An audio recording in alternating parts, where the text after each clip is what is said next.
সহজ। এই চিঠিটা আজকে ফাদার্স ডে বলে লিখতে বসা। যদিও তোমার বাবা নিজে বেহদ্দ বাংলা মিডিয়াম, জীবনেও ফাদার্স ডে মাদার্স ডে এগুলো আলাদা করে জানতো না।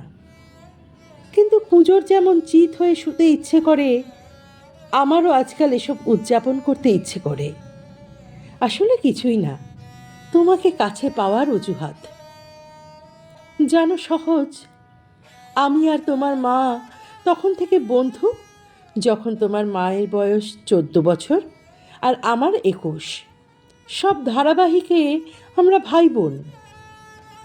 যেহেতু ছোট, তাই অন্যদের ছেড়ে শেষে আমাদের শট নেওয়া হতো, আর আমরা দুজন সেটের কোনায় বসে আড্ডা মেরে যেতাম। তোমার মা ছিল বেহালার একজন অ্যাকাউন্টস শিক্ষকের মেয়ে, আর আমি খুব সাধারণ এক সরকারি চাকুরের ছেলে। আমরা দুজন এই ইন্ডাস্ট্রির কিছুই জানতাম না, শুধু জানতাম মন দিয়ে অভিনয়টুকু করতে। তোমাকে এই গল্প কেন বলছি জানো? যদি কখনো তুমি আমাদের ইন্ডাস্ট্রিতে কাজ করো, তাহলে তুমি জানবে তুমি প্রিভিলেজড। যে প্রিভিলেজ একটি 14 বছরের মেয়ে এবং একটি 21 বছরের ছেলে দিনের পর দিন অপমানিত হতে হতে অর্জন করেছে। ঘটনাচক্রে যারা তোমার বাবা মা। এই ইন্ডাস্ট্রিতে সত্যিই যদি কাজ করতে ইচ্ছে হয় তোমার, আমি তোমাকে অনুরোধ করব, প্রত্যেকটা মানুষকে তার প্রাপ্য সম্মান দিও। কারণ যে মানুষটি তোমাকে চা দিচ্ছেন, তিনি হয়তো তোমার বাবা মাকেও ছোট দেখেছেন। উপার্জন আর ক্ষমতার আতশ কাজ দিয়ে যারা মানুষকে দেখে, তাদের মতো অশিক্ষিত এই পৃথিবীতে কেউ নেই।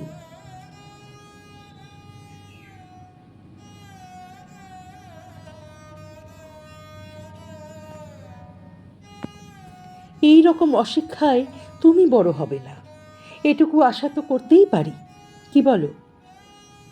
যেদিন আমরা প্রথম খবর পাই তুমি আমাদের জীবনে আসছো, আমরা আনন্দে পাগল হয়ে গিয়েছিলাম জানো। তোমার মা গুচ্ছের সব অ্যাপ ডাউনলোড করে ফেললো, রোজ আমাকে আপডেট দিত। এখন ওর সাইজ আপেলের মতো, এখন ওর সাইজ আনারসের মতো, আরও কত কি।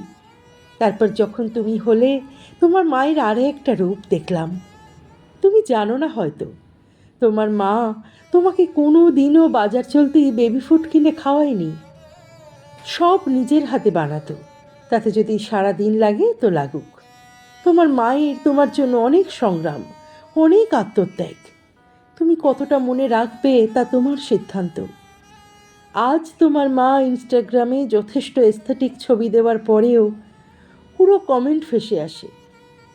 লজ্জা করে না আপনার? আপনি কি না মা? না, এ নিয়ে কোনো দুঃখবোধ আছে ভেবো না।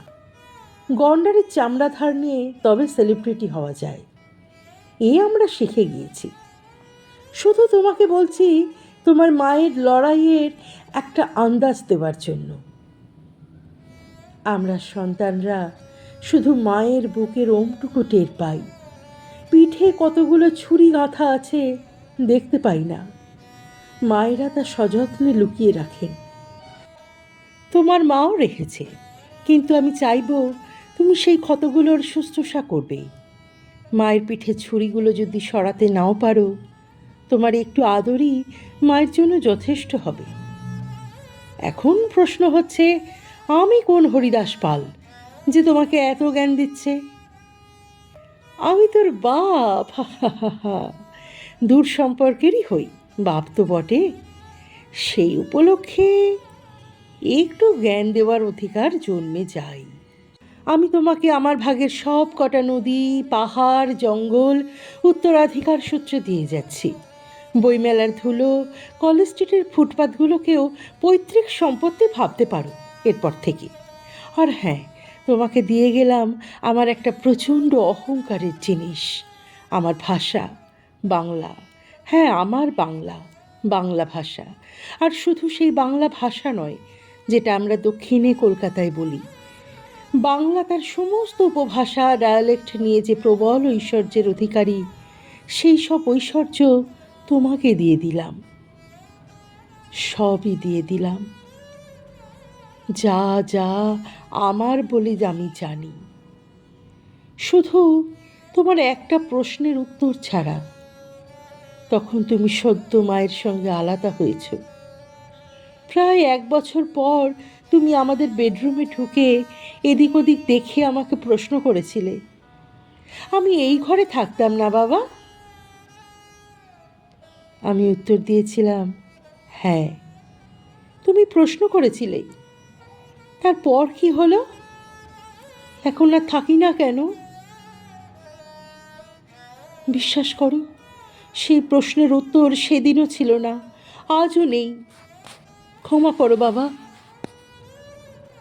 ছেলেকে লেখা রাহুল অরুণোদয় ব্যানার্জির চিঠি পড়লে বোঝা যায় কি অসাধারণ মানবিক গুণের অধিকারী ছিলেন তিনি। আকাশের মতো মন ছিল এই মানুষটার। প্রচণ্ড সেন্সিটিভ, প্রতিভাবান একজন মানুষকে আমরা হারালাম। অকালে চলে গেলেন। মন ভালো নেই, কারোর মন ভালো নেই। আপনার লেখা শেয়ার করেই আপনাকে শ্রদ্ধা জানালাম রাহুল অরুণোদয় ব্যানার্জি। আপনি যেখানেই থাকুন, ভালো থাকুন।